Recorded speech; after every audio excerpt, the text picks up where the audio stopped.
Nous sommes tous sales. La population ivoirienne n'est pas propre. Ça peut paraître dur et cru, mais c'est la vérité. Et dans cette vidéo, on va parler d'insalubrité, plutôt des technologies qui ont permis à des villes, des pays, des endroits de faire des déchets un atout plutôt qu'un problème.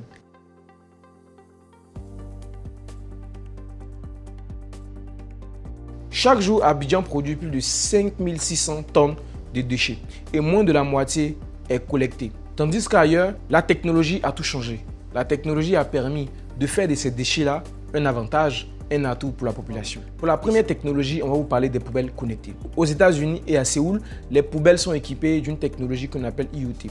Cette technologie permet d'envoyer des alertes sur les smartphones des éboueurs pour leur dire quelle poubelle est pleine et quelle poubelle ne l'est pas. Ce qui permet d'optimiser le temps de ramassage et de réduire à hauteur de 30% le budget de collecte de toutes les collectivités. Cette technologie s'appelle Big Belly.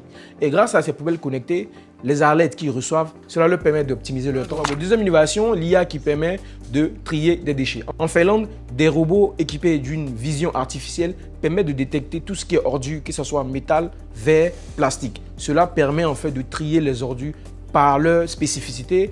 Cette technologie est développée par une entreprise finlandaise qui s'appelle Zen Robotics. Donc, c'est intéressant. Il est important aussi de faire du tri des déchets l'un des prérogatives de tous les ménages en Côte d'Ivoire. Je pense qu'en Côte d'Ivoire, on n'a pas cette culture de tri des déchets. Ça peut créer des problèmes parce que les gens qui viennent ramasser les ordures, ça peut les blesser. Donc, il faut faciliter aussi la vie aux personnes qui viennent ramasser les ordures. Là, on revient en Afrique et plus particulièrement au Kenya, dont les autorités ont mis en place un système qui permet en fait d'intégrer des capteurs dans les ordures qui permettent de recueillir du méthane. Ce méthane-là a été transformé en biogaz pour servir les ménages en énergie. Et en Afrique du Sud, il y a une entreprise qui s'appelle Plastic Bank qui paye des personnes qui collectent des bouteilles, des objets plastiques, tout ce qu'il faut pour faire un recyclage. Et ces personnes qui font ces collectes-là sont payées. Donc, vous voyez que les ordures, même ordures là, ça peut te donner de l'argent.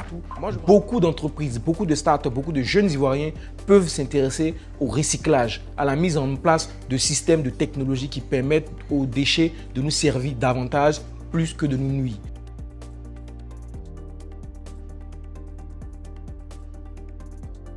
Tout ça, c'est bien beau. Mais je pense qu'on n'arriverait pas à ça si nous, Ivoiriens, si nous, populations vivant en Côte d'Ivoire, on prenait soin de notre environnement. On faisait l'effort de trier nos déchets, on faisait l'effort d'être propre, on faisait l'effort de ne pas jeter les ordures partout et n'importe comment. Si on a une crise des déchets en Côte d'Ivoire ou particulièrement à Abidjan, c'est parce qu'on n'est pas discipliné. On est très sale. Chacun mange ce qu'il veut et jette là où il veut. C'est pas ça l'Ivoirien.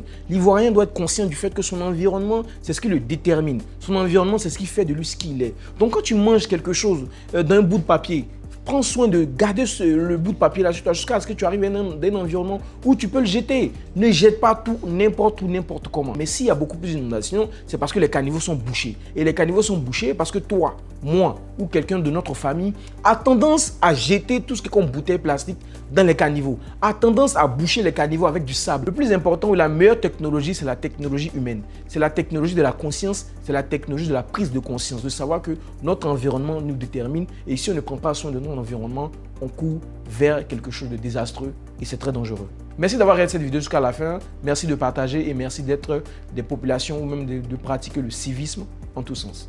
Abonnez-vous, likez et partagez.